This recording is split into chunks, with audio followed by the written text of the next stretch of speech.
Bueno, espero que haya venido, se haya conectado con un corazón dispuesto, mis hermanos.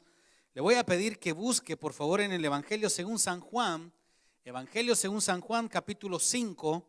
Vamos a leer exactamente del verso 32 o del verso 31, del 31 al 9. La meditación de esta tarde la he titulado Jesús en el Pentateuco. Jesús en el Pentateuco. Vamos a dar lectura en el nombre del Padre, del Hijo y de su Santo Espíritu. Y dice la palabra del Señor así: si yo doy testimonio acerca de mí mismo, mi testimonio no es verdadero. Otro es el que da testimonio acerca de mí, y sé que el testimonio que da de mí es verdadero. Vosotros enviasteis mensajeros a Juan, y él dio testimonio de la verdad. Pero yo no recibo testimonio de hombre alguno, mas digo esto, para que vosotros seáis salvos.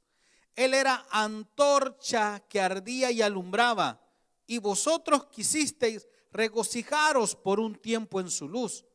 Mas yo tengo mayor testimonio que el de Juan, porque las obras que el Padre me dio para que cumpliese, las mismas obras que yo hago, dan testimonio de mí, que el Padre me ha enviado.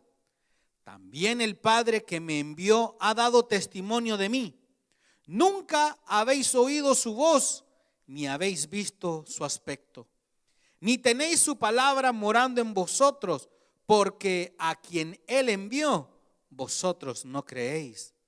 Escudriñad las Escrituras, porque a vosotros os parece que en ella tenéis la vida eterna, y ellas son las que dan testimonio de mí. Y ellas son las que dan testimonio de mí. Amado Padre, le damos gracias, Señor.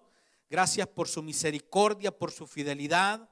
Queremos pedirle, Señor, de que usted nos pueda traer, Señor, a memoria, que usted pueda utilizarnos, oh Dios, todo lo que hemos preparado a través de su palabra, a través de estudiar el Pentateuco, Señor. Sabemos, oh Dios, que es importante escudriñar toda la palabra, toda su palabra, Señor. Háblenos, prepare los corazones, ayúdenos, Señor, a quitar toda distracción para que podamos entender el mensaje de esta hora. En Cristo Jesús, amén y amén. Jesús en el Pentateuco. Quiero iniciar dándole las gracias a Dios por darme la oportunidad de poder dar a inicio de este año lo que fue la clase del Pentateuco. Y al pastor David también, ¿verdad? Nuestro pastor, por darnos la oportunidad con el hermano Enrique que estuvimos compartiendo pues en el seminario. Y fue una bendición el poder recordar todo lo que estuvimos dando en estos meses acerca de la clase del Pentateuco. Y algo con lo que yo quiero arrancar y quiero compartir con ustedes a manera de introducción, querido hermano, es de que el estudiar el Pentateuco es estudiar la base de toda la Biblia. Hermanos, desde que usted comienza a escudriñar en Génesis, capítulo 1, verso 1, verso 2, y comenzar a entender la naturaleza, comenzar a entender las funciones de creación, las funciones de parte de Dios en la vida del ser humano, comenzar a ver lo que es el capítulo 3, el verso 15, acerca de esa promesa que hizo Dios de traer a un Mesías, de traer a una simiente que iba a traer redención al mundo. Es algo, hermanos, sin precedente. Yo quiero motivar a todos los hermanos que todavía están con aquella duda de que se inician o no las clases en el seminario, y aquellos que se quedaron a mitad de la carrera o a mitad del seminario, a involucrarse, a que continúen. Yo creo, si no me equivoco, que hoy en mayo se arrancarían las demás clases para que usted siga conociendo del Señor a través de la palabra. Ahora, para poder lograr entender toda la Sagrada Escritura, si usted es una persona que es nueva en la fe y usted dice: pastor, yo quiero conocer la Escritura, hay muchas personas que recomiendan irse a los evangelios. Le dicen, comience a leer desde Mateo, Marcos, Lucas y Juan, y de ahí usted se va a todo el Nuevo Testamento para que usted pueda conocer de Dios. Hermano, yo quiero decir lo contrario, pero este es mi punto de vista. Usted quiere conocer el sacrificio del Señor, usted quiere entender toda la Biblia, comience desde el Pentateuco. El Pentateuco, los primeros 5 libros de la Biblia. Hermano, como lo decía, es la base de todo. Es la base de todo. Cuando usted llega a la parte donde entender cuál era el sacrificio de Jesucristo, por qué era tan necesario el sacrificio de Jesucristo, tiene que irse, hermano, al Pentateuco. Es tan importante, hermano, es tan importante que los 5 libros que conforman el Pentateuco señalan no solo la venida de un redentor, sino el plan divino de parte de Dios para redimir no solo al pueblo escogido por Él, sino a toda la humanidad. Querido hermano, el capítulo 5 de Juan, versículo 46, dice lo siguiente: porque si creyeseis a Moisés, me creeráis a mí, porque de mí escribió él. Bueno, el versículo con el cual arrancamos desde el verso 31 al verso 39, hermano, podemos ver cómo Dios, cómo Jesucristo mismo está dando referencia a la palabra del Señor. Les está diciendo a aquellos judíos o jefe de los judíos que estaban reclamándole al Señor Jesús de haber sanado en el día de reposo, les está diciendo: miren, yo no vengo a que alguien venga a dar testimonio de mí. Yo no necesito que ningún hombre venga y dé testimonio de mí. Porque saben, ustedes que escudriñan la palabra, porque saben que a través de ella puede venir la salvación, en el verso 39, saben, ella, la palabra, es la que habla de mí, da testimonio de mí. Y por eso, hermano, he ocupado esta cita. Porque en estos tiempos, hermano, y no solo en estos tiempos, siempre, si usted es un hijo de Dios, usted sabe que su prioridad es escudriñar la palabra. No solo cuando le sobra el tiempo, hermano. No solo cuando usted no tiene nada que hacer. El cristiano, aquella persona que realmente ha tenido un encuentro con Dios, necesita escudriñar la palabra. Y ahora sí voy a decir, hoy más que nunca, hermano. Porque hoy, con este encierro que hemos tenido, un encierro obligatorio o un encierro obligado que hemos tenido a nivel mundial, las redes han crecido de tal manera, han tomado una fuerza tal que lo que dicen en las redes sociales la gente cree que es verdad. La gente comienza a creer más en lo que sale en Facebook, lo que sale en YouTube, que lo que dice la palabra del Señor. Si las redes sociales dicen de que apareció el Mesías, la gente ya cree que apareció el Mesías. La palabra nos da a nosotros instrucciones claras, nos arroja mensajes claros para que nosotros podamos seguir. Hermanos, el Señor dijo: porque si creyeseis a Moisés, me creeráis a mí, porque de mí escribió él. Y quiero decirle algo, por si usted no lo sabía, a Moisés se le atribuye el Pentateuco.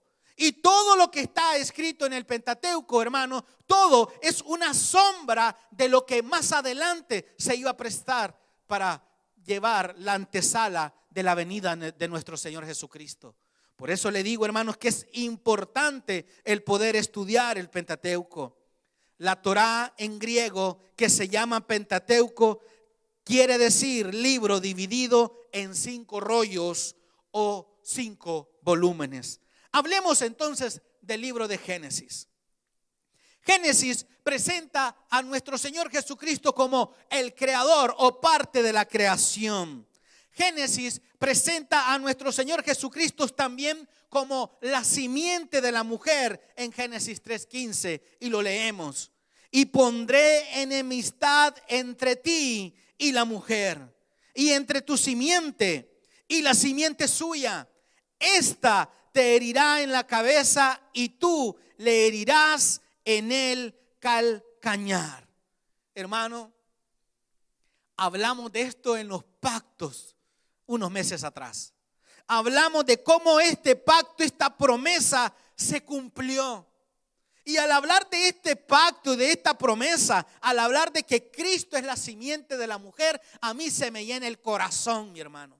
A mí me llena el corazón de alegría, de gozo, de saber de que el Señor es el Señor que cumple sus promesas. Y eso a mí me trae ese gozo.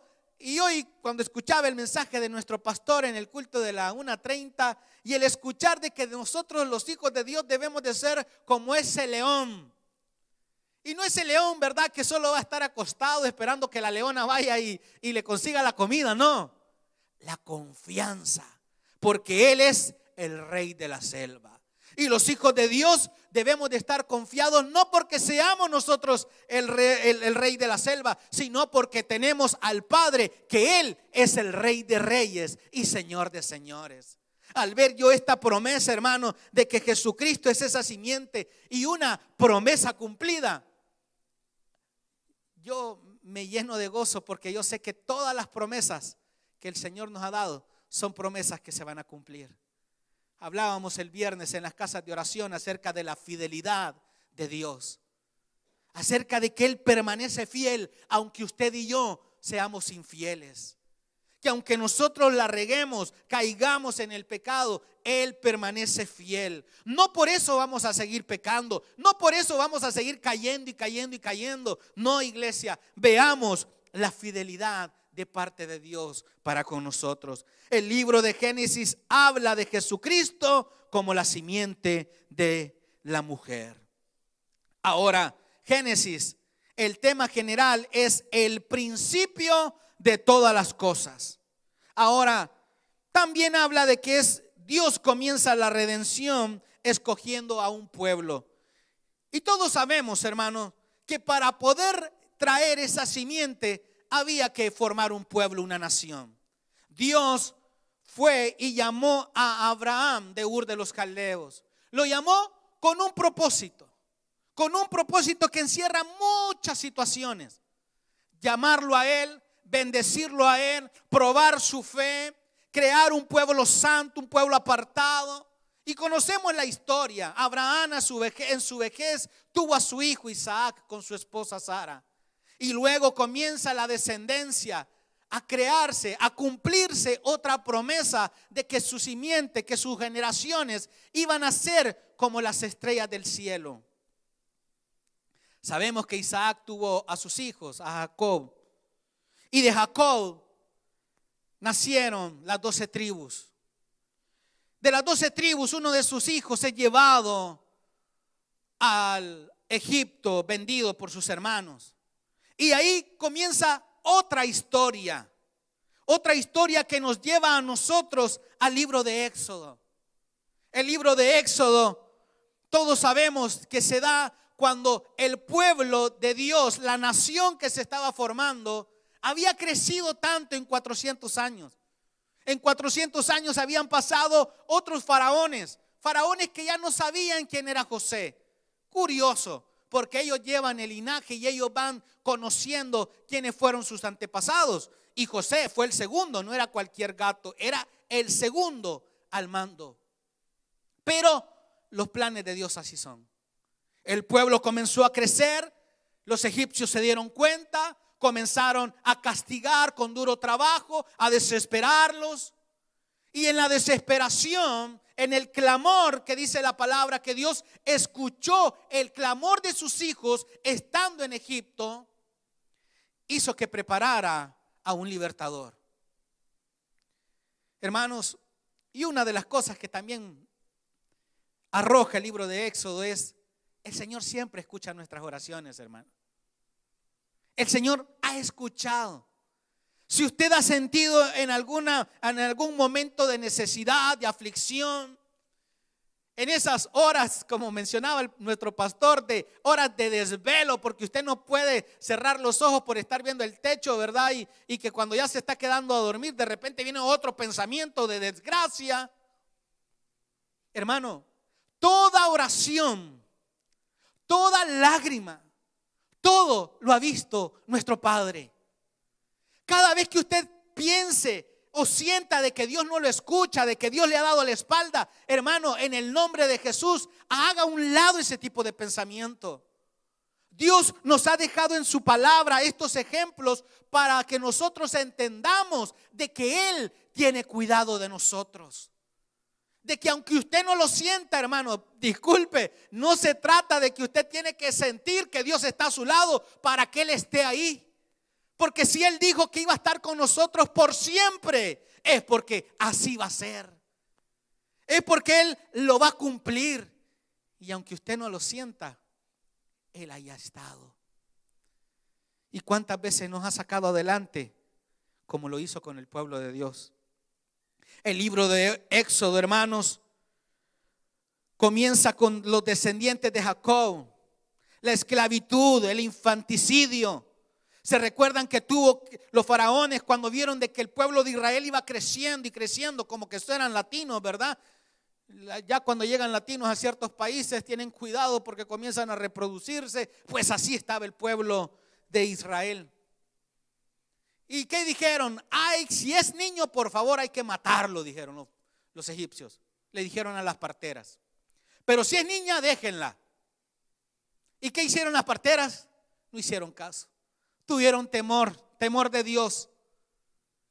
Y todos conocemos, hermanos, que a raíz de eso nació Moisés, el libertador que iba a utilizar Dios como instrumento para poder liberar al pueblo. Éxodo a nosotros nos presenta a Jesús como el Cordero Pascual. Éxodo, el segundo libro del Pentateuco, en hebreo Shemot, que significa nombres, en griego Éxodo, que significa salida. Hermanos, Dios tiene un plan para nosotros. Dios no se ha olvidado de nosotros. La iglesia en estos tiempos, querido hermano, está siendo perseguida. Tal vez en países como estos no lo hemos notado en un 100% como en otros países de otras religiones, donde podemos ver a misioneros. Me comentaban acerca de unos misioneros en unos países de allá del habla del árabe y toda esta situación, donde a una pareja lo habían terminado quemando. Hermanos, así de difícil está la situación. Así de difícil era lo que vivía el pueblo de Dios en el cautiverio.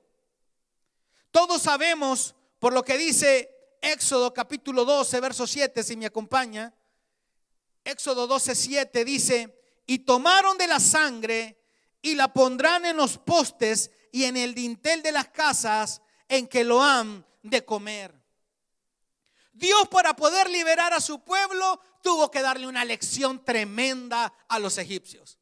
Mandó 10 plagas, de las cuales de las 10 plagas, querido hermano, no era solo para causarle dolor al faraón. Cada plaga implicaba que iba hacia un Dios de los cuales los egipcios adoraban. Vemos la plaga de la sangre que llenó los ríos, las aguas. Era porque había un Dios, una deidad de ellos, que era la diosa de la fertilidad del río. Vemos así cuando llega hacia el ganado, las úlceras, los piojos, el granizo. Y así llegamos hasta la muerte de los primogénitos. A mí me sorprendió tanto, hermano, se lo digo, de ver que en cada plaga que llegó, cada problema que llegó a los egipcios, al pueblo de Dios no los tocó. Hermano, Dios es así. Dios es así. De todas las plagas, hermano, no llegó donde los hijos de Dios. ¿Sabe qué hubiera hecho yo si hubiera sido egipcio? Yo me hubiera ido a meter a la casa de uno de ellos, usted, al ver que a ellos no les pasaba nada. No les pasaba nada. Pero cuando ya llegó la muerte de los primogénitos y Dios preparó a Moisés y le dijo: ve a tu pueblo, ve al pueblo y diles que tienen que derramar sangre y pintar los dinteles, para que cuando pase yo, el ángel de la muerte no toque a los que vean la sangre en el dintel. Y dice: y tomaron de la sangre y la pondrán en los dos postes y en el dintel de las casas en que lo han de comer. Mire lo que dice Juan capítulo 1 verso 29. Juan 1, 29. El siguiente día vio Juan a Jesús que venía a él y dijo: he aquí el Cordero de Dios que quita el pecado del mundo.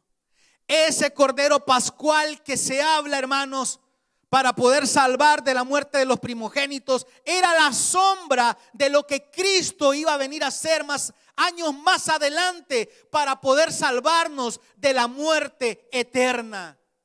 Esa sangre que se derramó, hermanos, de una manera simbólica cuando iba a pasar el ángel de la muerte, esa sangre era el simbolismo de la sangre que Cristo más adelante iba a tener que derramar para que nosotros fuésemos limpios de nuestros pecados. Usted ahora entiende por qué era necesario el sacrificio de Cristo. Porque sin derramamiento de sangre, hermano, no hay perdón, no hay reconciliación.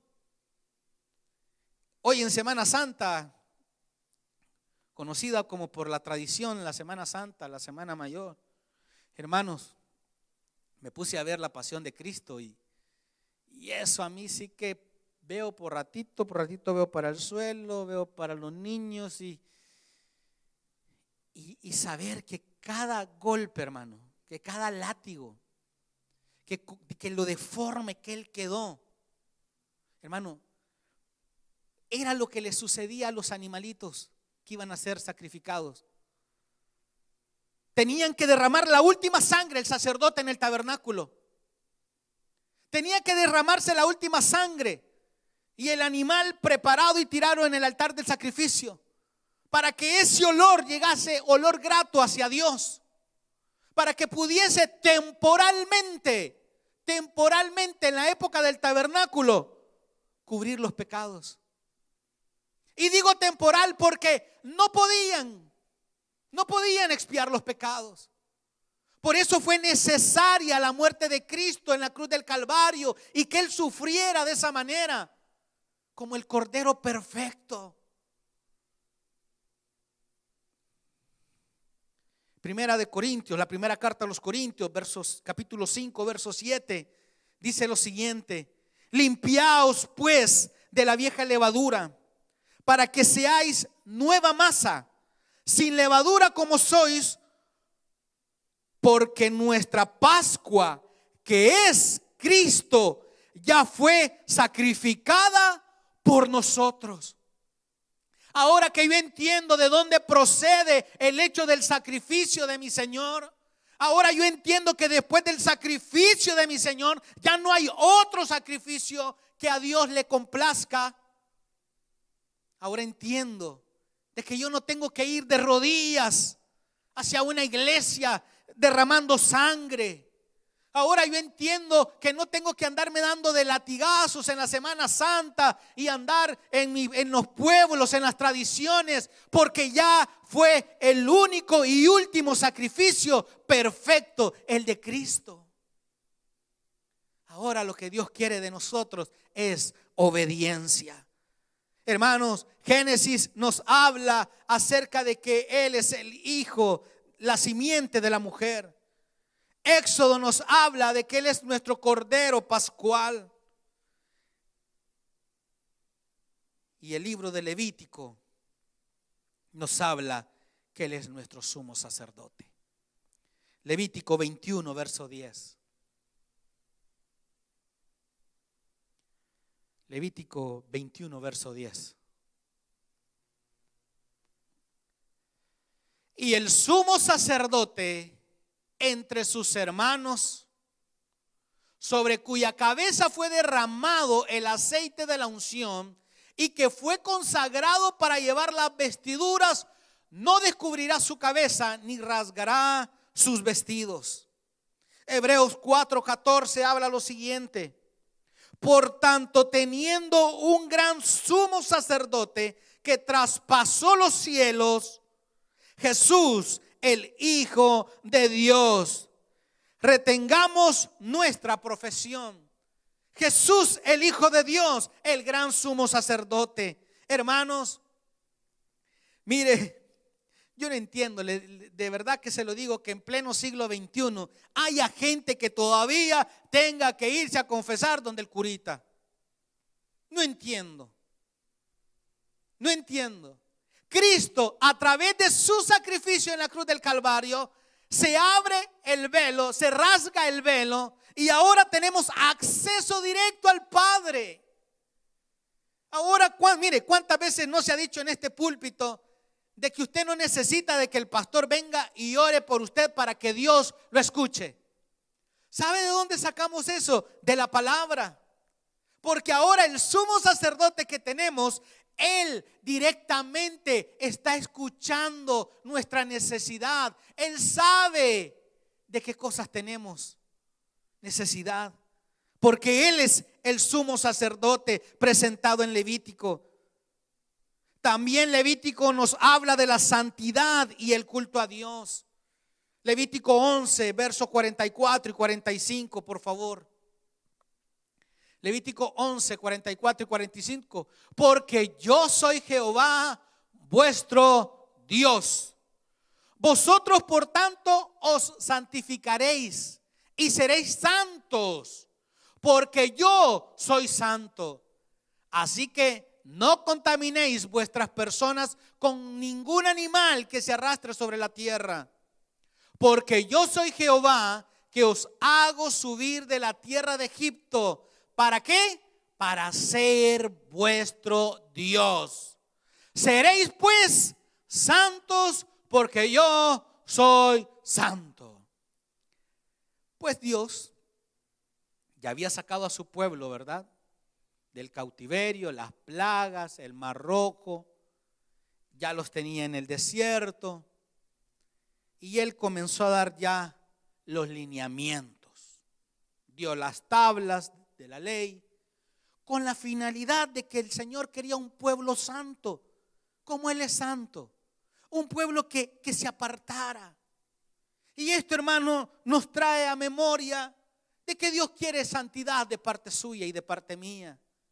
De que Dios quiere de que usted le permita al Espíritu Santo que mora en nosotros a que nos guíe, a que nos redarguya, a que nos diga cuando estamos actuando mal, a que nos diga cuando estamos haciendo cosas que no están bien para un hijo de Dios. Porque Dios quiere que sus hijos sean apartados, sean santos para Él, porque Él es santo. ¿Sabía usted que la santidad se menciona más veces que en cualquier otro libro de la Biblia en Levítico? Se menciona 152 veces la palabra santo. Ahora, la palabra santo aparece más de 80 veces.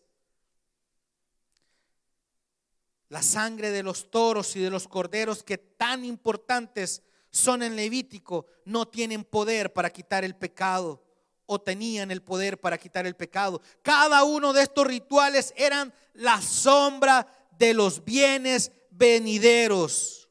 Hebreos 10, 1, por favor.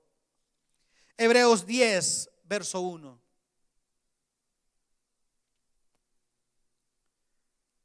Porque la ley, teniendo la sombra de los bienes venideros, no la imagen misma de las cosas, nunca puede, por los mismos sacrificios que se ofrecen continuamente cada año, hacer perfectos a los que se acercan.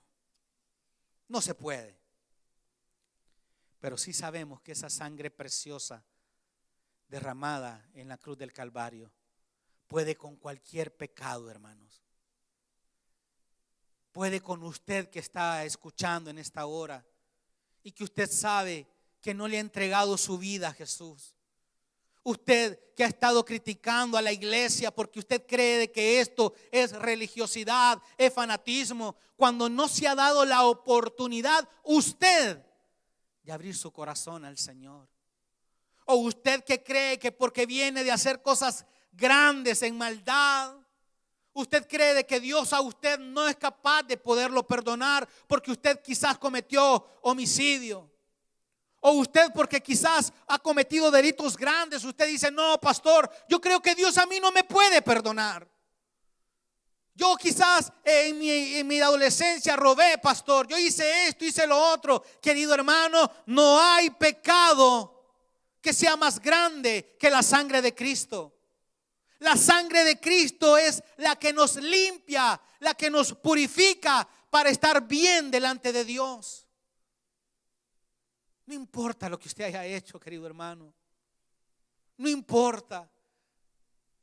Lo único que usted tiene que hacer es abrir su corazón y decirle al Señor que no solo sea su Salvador, sino también el Señor de su vida. El libro de Levíticos, donde se habla que eres el sumo sacerdote, nos lleva al libro de Números. Y haciendo una pequeña pausa antes de entrar al libro de Números, yo creo que con lo que he hablado, hermanos, usted se ha dado cuenta de la necesidad que había de crear una nación, la nación de Israel. Porque Dios estaba preparando ese pueblo santo, ese pueblo apartado para Él, para que a raíz de todo ellos, del cumplimiento de la promesa a Abraham, iban a ser el Mesías. Ha habido gente que ha estado preguntando que si nosotros somos judíos por la bandera que está a mis espaldas, si somos del movimiento antisemita y semitismo y todo esto, lo que se habla. Y yo quiero decirle algo, hermano, y lo voy a hablar desde mi punto de vista. Todo lo que ha arrojado esto que hemos hablado hasta ahora me enseña a mí, por lo que dice Génesis: bendeciré a los que te bendijeren y maldeciré a los que te maldijeren. Lo que dice Salmos, que pide que oremos por la paz de Jerusalén, a mí me enseña a amar y respetar el pueblo de Dios. Que lo que ellos puedan estar haciendo ahora como nación, hermano, yo no tengo nada que ver ahí. A mí Dios me dice, orá por ellos, orá, bendecilos. Y es un amor tan grande que se siente por esa nación, porque fue el lugar, fue la tierra que vio nacer a mi Salvador, que a mí no me cabe en la cabeza, así se lo digo personal, esto es punto mío, de que haya gente que diga de que le tiene pavor a la bandera o a la estrella de David. Si es el lugar, la tierra donde nació nuestro Salvador, no me cabe aquí, mire, la verdad no entiendo, tal vez si me hace dibujitos agarro, de que usted tenga algo con el pueblo de Dios. Si de ahí es donde viene nuestro Salvador, hermano, no entiendo. De que hay que quitarla porque no, eso a mí, esa nación no, yo no puedo. No entiendo, porque si la Biblia habla de esa nación, la Biblia tiene historia. La historia me lleva al principio. Me lleva a que el Señor de Ur de los Caldeos llevó a Abraham para la tierra que fluye leche y miel, que es Canaán. Y de ahí Israel, Judá, Jerusalén y las 12 tribus. No entiendo, hermano. Disculpe. No entiendo.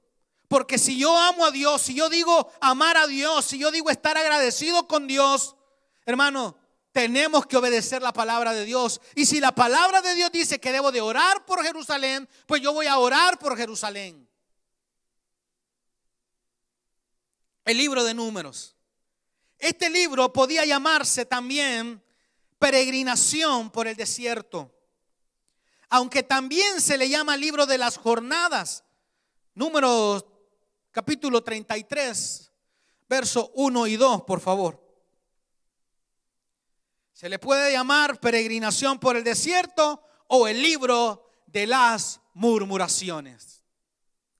Estas son las jornadas de los hijos de Israel que salieron de la tierra de Egipto por sus ejércitos, bajo el mando de Moisés y Aarón. Moisés escribió sus salidas conforme a sus jornadas por mandato de Jehová. Estas pues son sus jornadas con arreglo a sus salidas.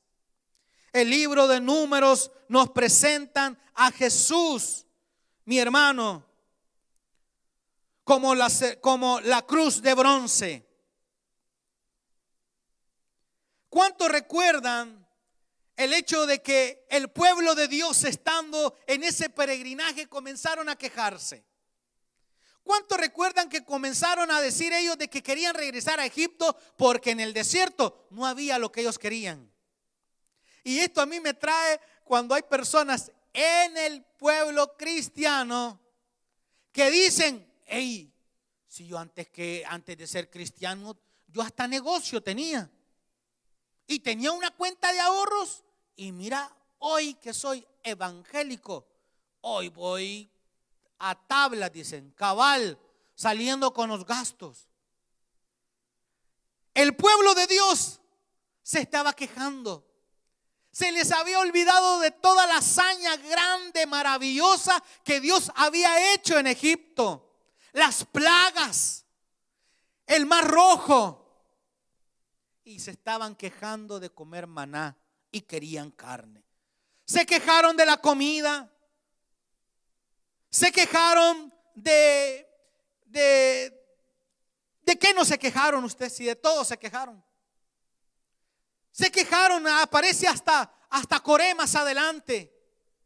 Cuando Coré comienza a murmurar de que porque si Dios hablaba solo a través de Moisés y de Aarón. Una de murmuraciones. Los hermanos de Moisés murmuraron cuando estaban quejándose de la mujer que había tomado Moisés. Y Dios, queriendo limpiar esa generación que venía con esas costumbres paganas de los egipcios, con esos malos hábitos, con esa mala costumbre de murmurar. Dice la palabra en Números capítulo 21, si lo leemos por favor, Números 21, versículo 4, gracias. Vamos a leer del 4 al 9. Después partieron del monte de Hor, camino del Mar Rojo, para poder rodear la tierra de Edom. Y se desanimó el pueblo por el camino. Mire, se desanimó. Y habló el pueblo contra Dios y contra Moisés. ¿Qué estaban? Ya estaban murmurando, hermano. Y hacen la pregunta: ¿por qué nos hiciste subir de Egipto para que muramos en este desierto? Pues no hay pan ni agua. Y nuestra alma tiene fastidio de este pan tan liviano, quejándose del maná, hermano. El siguiente. Y Jehová, ¿qué dice? Envió entre el pueblo serpientes ardientes. Quiere decir, hermano, lo ardiente en otras versiones dice que eran venenosas, que mordían al pueblo y murió mucho pueblo de Israel. El siguiente. Entonces el pueblo vino a Moisés y dijo: hemos pecado por haber hablado contra Jehová y contra ti. Ruega a Jehová que quite de nosotros estas serpientes. Y Moisés oró por el pueblo. Y Jehová dijo a Moisés: hazte una serpiente ardiente y ponla sobre una asta. Cuando dice una serpiente ardiente, quiere decir que uno iba a ser una serpiente similar a las serpientes venenosas. Y ponla sobre una asta. Y cualquiera que fuere mordido y mirare a ella, ¿qué dice? Vivirá. Versículo 9. Y Moisés hizo una serpiente de bronce y la puso sobre una asta. Y cuando alguna serpiente mordía a alguno, miraba a la serpiente de bronce y vivía. Hermanos, Jesús es la cruz de bronce. Pero aquí hay que tener un cuidadito, hermano, porque estos versículos, los de la iglesia tradicional lo utilizan para decir: ya ven, los evangélicos dicen que no hay que hacer imágenes, pero ahí está, ve, Moisés hizo una cruz de bronce y le puso una imagen de la serpiente. Ya ven que Dios mandó que hicieran. Hermano, hay que tener un sumo cuidado, porque esto tenía un propósito único, que era que la gente se curara al ver la serpiente, al ver la cruz. Llegaba alguien donde Moisés, llegaban muchos, mira, nos mordieron las serpientes venenosas, y ya venía Moisés y agarraba aquella cruz y la levantaba, y todos al ver la cruz se sanaban. Ese era el único objetivo. Claro, pero como la palabra del Señor siempre arroja más, esto más adelante iba a ser otra sombra de que Jesucristo iba a ir a la cruz. Ahora surge algo. ¿Cómo es que si la serpiente es el símbolo de pecado en el Pentateuco y en la Biblia, significa el pecado, significa Satanás, significa el pecado, cómo es que la gente tenía que ver la serpiente en la cruz para que se sanara? Pues hay teólogos que dicen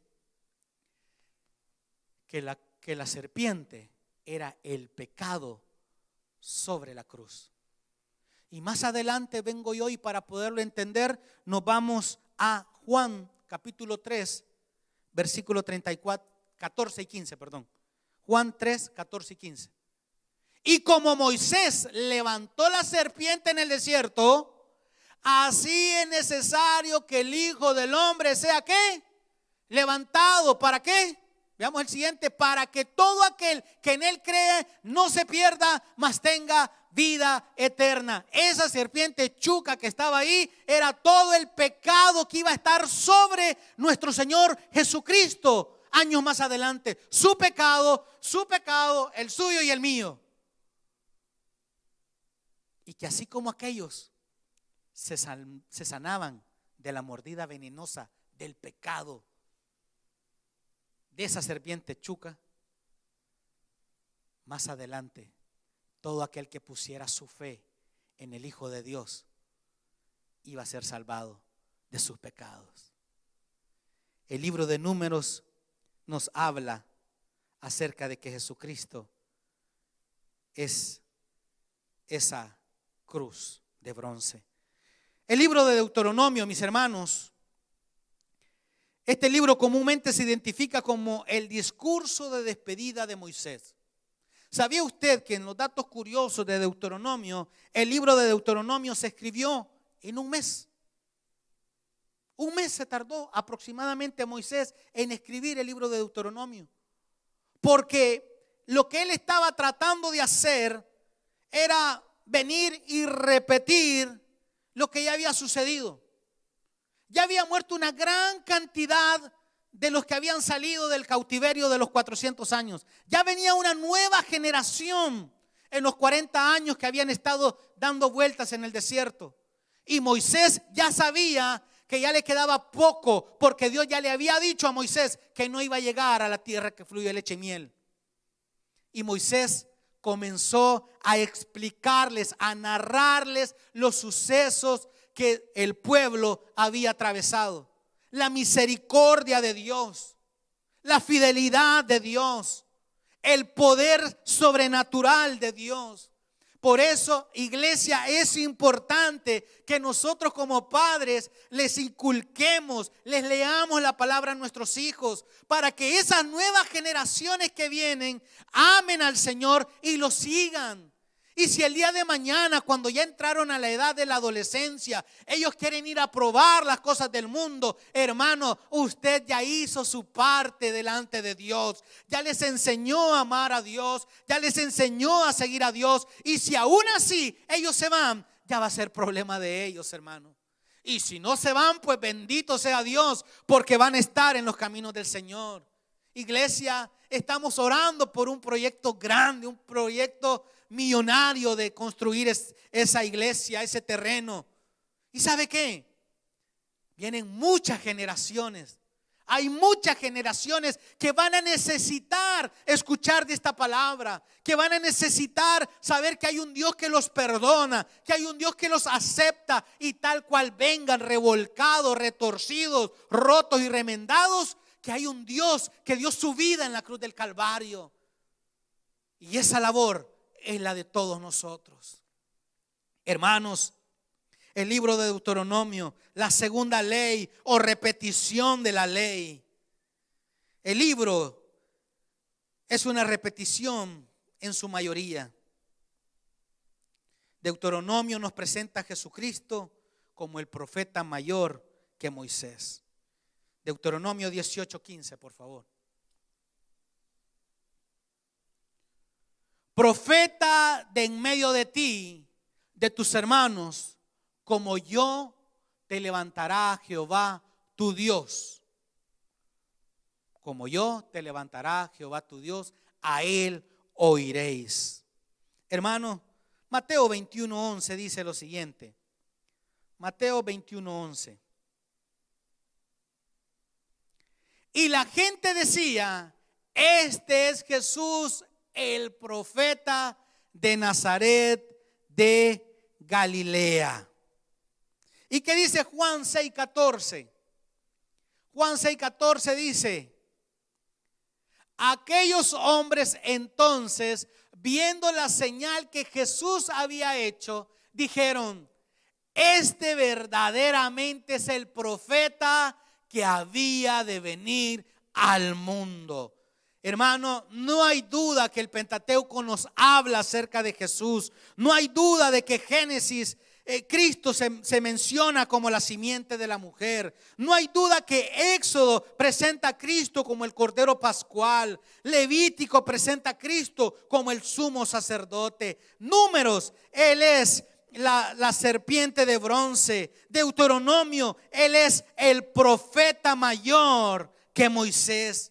Hermano, el Pentateuco es la base para que usted pueda arrancar su lectura y conocer más de Dios. De algo que sí estoy claro, y con esto quiero terminar, hermanos, es de poder ver el plan redentor de nuestro Señor. Ese plan maravilloso que el Señor tenía desde antes de la fundación del mundo. Ese plan donde nos incluye a nosotros. Ese plan donde Él sabía que nosotros nos íbamos a alejar, hermano.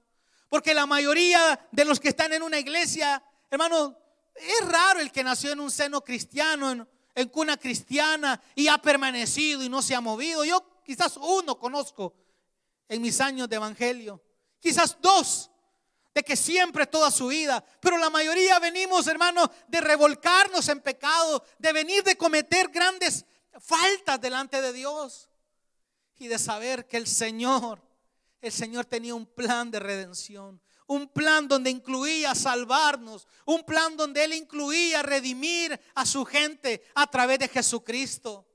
Hermano, la palabra no se equivoca. La palabra habla de Cristo en toda la Biblia. La palabra nos trae esperanza. La palabra nos trae salvación. Y sobre todo, la esperanza de que un día nuestro Salvador va a regresar por cada uno de nosotros. Él va a regresar por su esposa, por la novia. Él va a regresar para que un día podamos estar en la boda del Cordero. Recuerde, Jesucristo es el principio y Él es el final. Él es el alfa y es la omega. Sea bendito el nombre de nuestro Señor Jesucristo. Vamos a orar. Amado Padre, le damos gracias, Señor. Gracias por su bendita palabra, Señor. Gracias, Señor, porque todo lo que sucede, Padre, en su bendita palabra, todo tiene un porqué y un para qué. Siempre vemos involucrado un mensaje, vemos un pacto, una promesa, y saber, Señor, de que todo lo que ha tenido que suceder 2000 años atrás era porque usted quería elegirnos como pueblo santo, hacernos un pueblo santo. Porque ese sacrificio perfecto ya se dio. Pastor, ¿y ahora qué nos toca? Ser obedientes a la palabra. Ser obedientes a Dios a través de su palabra. Señor, agradecemos por toda la enseñanza que está en este libro precioso. Ayúdenos, Señor, a escudriñarla, a sumergirnos en ella. Aquellas personas, Señor, que están con aquel deseo de estudiar en el seminario, confírmenles el deseo. Que no estén con la duda, Señor. La palabra dice que mucha es la mies y poco los obreros. Ayúdenos, Señor, a mandar misioneros, a levantar pastores. Canadá necesita, Señor. El mundo necesita de misioneros, necesita de que escuchen la palabra, Señor. Gracias por ese sacrificio. Porque ahora entendemos, Señor, de que lo que una vez fue una sombra con el Cordero Pascual, ahora es una realidad. Usted, querido hermano, usted que tiene un amigo o familiar que no le ha entregado su vida a Cristo, no se canse de orar, no se canse de suplicarle a Dios. Pídale al Señor que esa vida, esa alma sea arrebatada de esa condenación del infierno. No se canse de orar. ¿Hasta cuándo va a orar? Hasta que tenga vida, o hasta que el Señor tenga misericordia de esa persona. Usted, querido amigo que nos sintoniza, si no le ha entregado su vida a Jesús, le invito a que lo haga esta noche, este día, a que repita conmigo esta oración. Ahora que usted entiende que era necesario el sacrificio de Cristo, porque ya venía preparando al pueblo, al mundo, con sacrificios que eran temporales, sacrificios que solo cubrían, que eran solo algo pasajero. Ahora usted entiende que el sacrificio de Cristo era necesario porque era el sacrificio perfecto. Haga conmigo esta oración. Señor Jesús, yo te recibo hoy como mi único y suficiente Salvador personal. Creo que eres Dios, que moriste en la cruz por mis pecados y que resucitaste al tercer día. Señor, me arrepiento. Gracias te doy a Dios por enviar a Jesús a morir en mi lugar. Gracias, Señor Jesús. Padre, bendice esta semana, Señor. Guárdanos, protégenos. Ponemos todas nuestras pruebas, necesidades, crisis delante de ti, Señor, para que tú nos ayudes en tu tiempo y podamos tener una respuesta. Todo te lo pedimos en el nombre poderoso de Jesús. Amén y amén.